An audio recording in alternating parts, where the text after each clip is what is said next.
here from L.T.L Tutoring Central, back with a story time. This time round, it's not a creation myth exactly, although it does mention the beginning of the world, and it is still a kind of myth. It is How the Camel Got His Hump, and it's written by Rudyard Kipling, a very old story.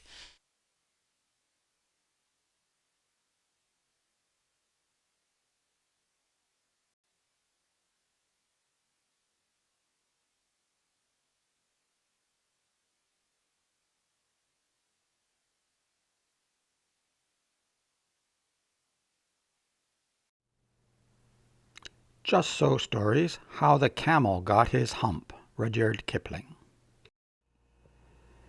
In the beginning of years, when the world was so new and all, and the animals were just beginning to work for man, there was a camel.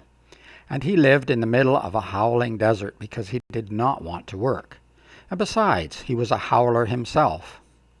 So he ate sticks and thorns and tamarisks and milkweed and prickles, most excruciating idle. And when anybody spoke to him, he said, "Humph," just humph, and no more. Presently the horse came to him on Monday morning, with a saddle on his back and a bit in his mouth, and said, "Camel, oh camel, come out and trot like the rest of us." "Humph," said the camel, and the horse went away and told the man. Presently the dog came to him, with a stick in his mouth, and said, "Camel, oh camel, come and fetch and carry like the rest of us." "Humph," said the camel, and the dog went away and told the man. Presently the ox came to him, with the yoke on his neck, and said, "Camel, oh camel, come and plough like the rest of us." "Humph," said the camel, and the ox went away and told the man.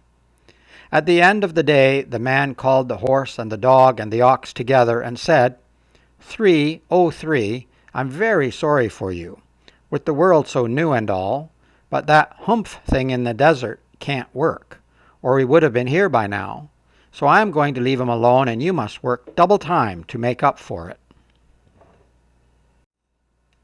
That made the three very angry, with the world so new and all, and they held a palaver and an indaba and a punchayat and a powwow on the edge of the desert. And the camel came chewing on milkweed most excruciating idle, and laughed at them. Then he said, "Humph," and went away again. Presently there came along the Jinn in charge of all deserts, rolling in a cloud of dust. Jinns always travel that way because it is magic. And he stopped to palaver and powwow with the three. "Jinn of all deserts," said the horse, "is it right for any one to be idle, with the world so new and all?" "Certainly not," said the Jinn.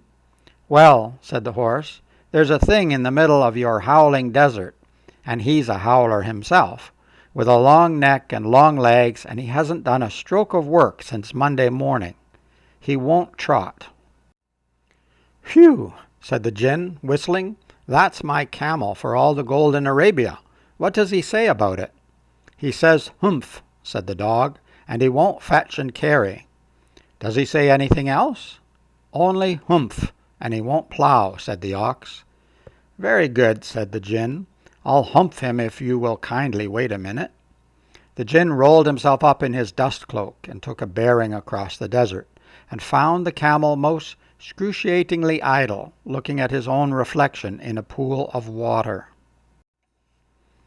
"My long and bubbling friend," said the Jinn, "what's this I hear of your doing no work, with the world so new and all?" "Humph," said the camel. The Jinn sat down with his chin in his hand and began to think a great magic, while the camel looked at his own reflection in the pool of water. "You've given the three extra work ever since Monday morning, all on account of your excruciating idleness," said the Jinn, and he went on thinking magics, with his chin in his hand. "Humph," said the camel. "I shouldn't say that again if I were you," said the Jinn. "You might say it once too often. Bubbles, I want you to work." And the camel said humph again, but no sooner had he said it than he saw his back, that he was so proud of, puffing up and puffing up into a great big lolloping humph. "Do you see that?" said the Jinn. "That's your very own humph that you've brought upon your very own self by not working. Today is Thursday, and you've done no work since Monday, when the work began. Now you are going to work. How can I, said the camel, with this hump on my back?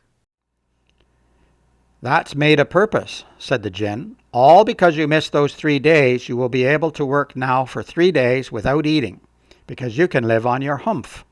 And don't you ever say I never did anything for you. Come out of the desert and go to the 3 and behave. Hump yourself. And the camel humped himself, hump and all, and went away to join the 3. And from that day to this, the camel always wears a hump. We call it hump now, not to hurt his feelings.